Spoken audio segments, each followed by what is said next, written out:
situation like everyone else on this planet. They are very pitiful, the people. That's why Jesus came to rescue them. That's why Buddha has patience for 80 years. That's why Muhammad endured all the persecution and all the dangers to rescue his disciples or whoever believe in him. That's why Mahavira came down and many other masters. At Guru Nanak and I can mention it all. Of course, I respect all of them. That's why despite the denseness, the coarseness, the suffering of this world, much more suffering for the sensitive soul of the saints, they still come down.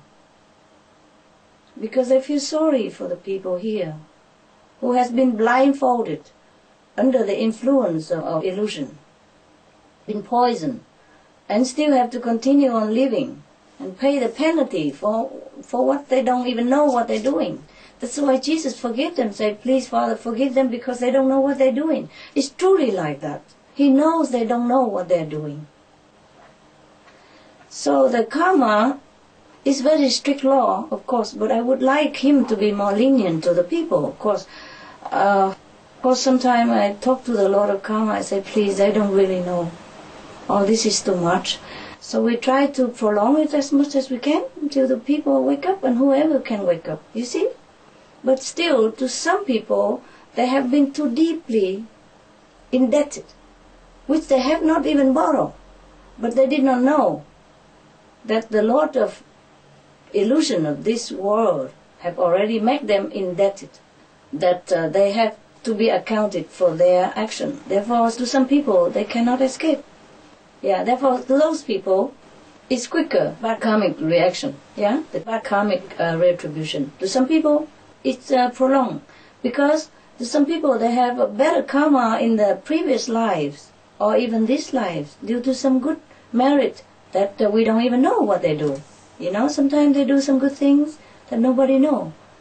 They might give to charity, or they might be good to some master which they don't know. They might serve some saints that they don't even know they are saints. Maybe they help some holy person which doesn't appear to be a holy person, but when they help them, they help with all their heart.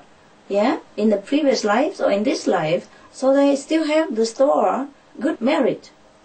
The storage of good merit has not run out. So some of these people is still waiting.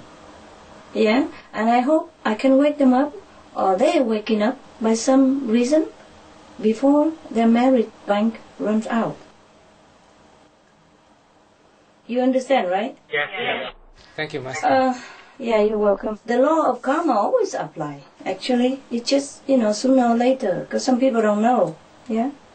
Sometimes they don't apply directly to that person. That's the problem. You see, for example, the father did it, but the son will get it. That's even more painful. Do you understand or not? Yes. Okay. Because sometimes the law of karma cannot apply to the father, maybe because the father still have a good merit, some leftover store, good merit. So the bad karma do not apply directly to the father. And then it goes to the son. Because son, father is all in the family. They can pay for each other. So for example, if my father is in debt or something, and I have a lot of money, I can pay for him. Do you understand me? Yes. Even if I don't want to pay for him, the lawyer of the opponent will take it from my bank account by law. Do you capish? Yes. Similar like that. So the pain will be there in one form or another. Sometimes it even feels worse when it's your loved one to suffer instead of you. You know that? Yourself. Okay. Even there's some example like in the Bible, the Christian Bible. King David, you remember?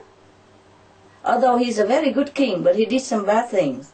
He fancied one of his subordinates' wife, and he took her for his wife, and then he killed the husband. So he enjoyed her, but then his country then has been plagued with sickness for some time. Do you remember that story? So the law of retribution, the karmic retribution, never fail. It just applies differently, and sometimes we don't know how it works. That's all. Okay? Not all people know about how the karma works. That's why they do what they do. Yeah? Because if they know it, they wouldn't dare. Hello, Master. Yes, hello, who's there? Hi. Knock, knock. How did we humans ever start killing animals to feed ourselves? Oh, that go back to for a long time, prehistoric. In the beginning, people don't eat animal.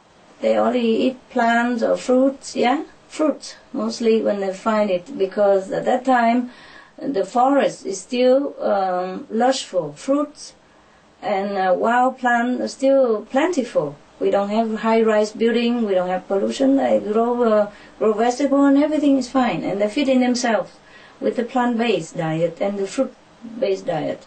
And some don't even eat. The one who came direct immediately from heaven at that time, and from the very beginning of the beginning, the human race were divine nature. They did not eat. And then sometimes they suddenly see some form from the sea, and they just, by frolicking with the water, they taste it, and it tastes so sweet. That was nectar in the beginning. The sea was not salted like what it is now. It offers some good form of sweetness, nectar. So they took it and ate it. They didn't really take it. It just come into their mouth, and then they eat it, and then one tell the other, and they begin eating that. And later, the more they eat, the more they become heavy. They could not fly anymore.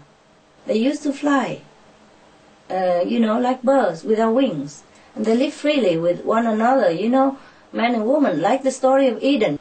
And then slowly they eat that, and then some more things are crawling, and then they become more hungry after eating that. And then they eat more of this crawling stuff, and then they eat the fruits, and then they eat the vegetable.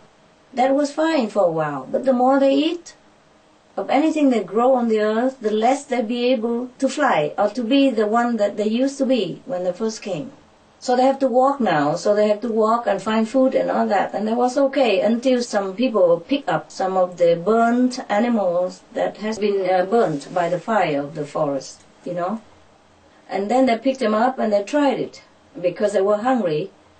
Because the more they eat, the more they're hungry now. Before they didn't know what hunger is. And then they begin eating things, they become more hungry. And so when they could not find any plant things to eat at that time, maybe the forest was on fire or something somehow, and they pick up the dead body of the animals and they tried it. Some people tried it somehow, and then because they're hungry, it tastes okay to them, and then they feel satisfied for a while, and they think it's okay to eat that, and then they keep relying on that. And after they don't have those burnt or natural dead animal to eat anymore, they go out hunting, chasing animal and kill them to eat, and that's how it begins.